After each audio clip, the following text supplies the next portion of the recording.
Olá, meus alunos, bem-vindo a mais uma aula de língua portuguesa e hoje nós iremos estar abordando sobre aposto. Na aula passada eu pedi para vocês fazerem um relatório, no caderno. Eu acredito que ao fazer esse relatório, espera-se que o aluno leia e compreenda o que foi escrito ali, mas nós sabemos que alguns apenas copiam, não tem aquela responsabilidade, porque na verdade é uma responsabilidade de estar lendo e tentando entender o assunto, ok? O aposto, ele é um termo da oração. O que é oração aqui? É a frase, tá? Ele pode especificar, exemplificar, explicar, resumir ou enumerar o conteúdo a um termo nominal. Então, geralmente o aposto, ele complementa algo, tá? Ou um termo ou uma expressão, tá? Ele é um termo acessório da oração, segundo a gramática, e ele é dispensável. O que é dispensável?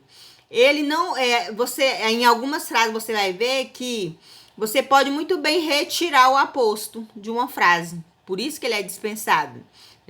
Então, uma vez que ele não é exigido pelo termo a que se refere, porque na verdade ele acrescenta, especifica, exemplifica. Entretanto, sua presença é muito importante para a compreensão do texto, pois os apostos contribuem para a clareza da comunicação. Então, recapitulando, o aposto, ele é um termo que especifica, exemplifica, explica, resume, enumera, e ele é dispensável, dispensável, mas ele contribui muito para que seu texto fique claro, que as pessoas consigam entender melhor o seu texto. O aposto, a corretora de imóveis, indica que se trata de determinada Gisele e não de outra, porventura, se possa conhecer. Então, olha o exemplo aí, ó. Gisele, a corretora de imóveis, olha que coincidência, está ao telefone. Observa aí que a corretora de imóveis está o quê?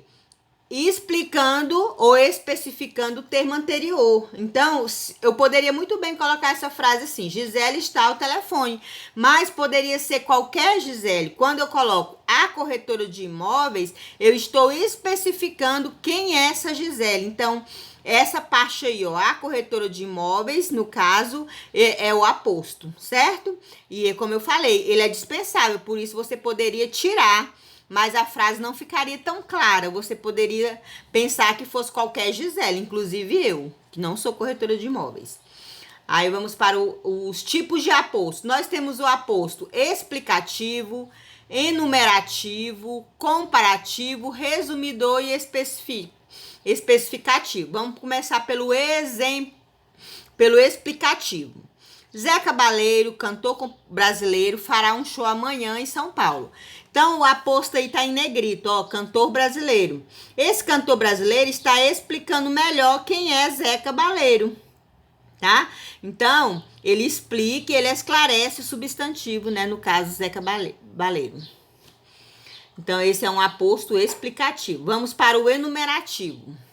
Os ingredientes são poucos: leite condensado, achocolatado, manteiga e granulado. Observa aí que esses termos que estão em negrito, eles estão o quê? Enumerando os poucos ingredientes que ele colocou aqui, ó, poucos ingredientes, Então, nesse caso aí, o aposto tá enumerando, ele é enumerativo, tá ok?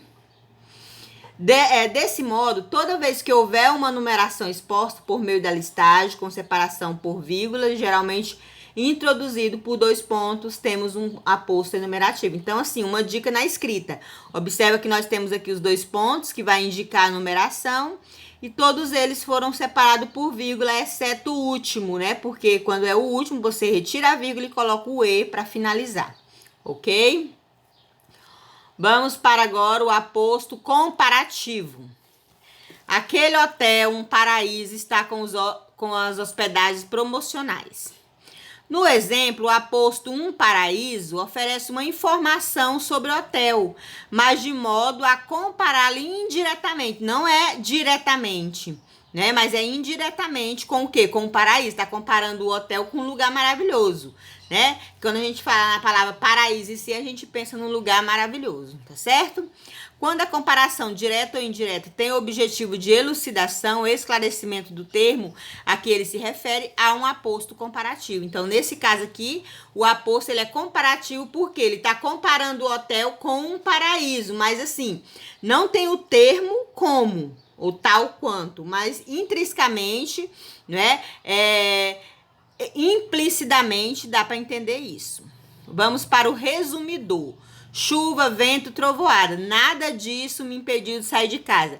Observa aí, ó, que nada disso resumiu as 3 coisas anteriores, que é chuva, vento e trovoadas, né? Então, isso aqui nós temos um exemplo de um aposto resumidor. Perceba que tanto nada disso quanto tudo recapitulam a frase anterior, né? De modo a resumir os elementos apresentados anteriormente. Nesse caso, há um aposto resumidor, recapitulativo, ok? Vamos agora para o aposto especificativo. A professora Beatriz passou a lição de casa. A cidade de Guarulhos faz parte da região metropolitana de São Paulo. Perceba que Beatriz e Guarulhos são apostos, uma vez que eles especificam o substantivo professor e o substantivo cidade. Né? Porque se eu colocasse assim, a professora passou a lição de casa, poderia ser qualquer professora, mas Beatriz, né, especificou. Se eu colocasse a cidade faz parte da região metropolitana de São Paulo, você poderia pensar em qualquer cidade ali que é metropolitana de São Paulo, né, que não seja Guarulhos, que Guarulhos não é a única, né?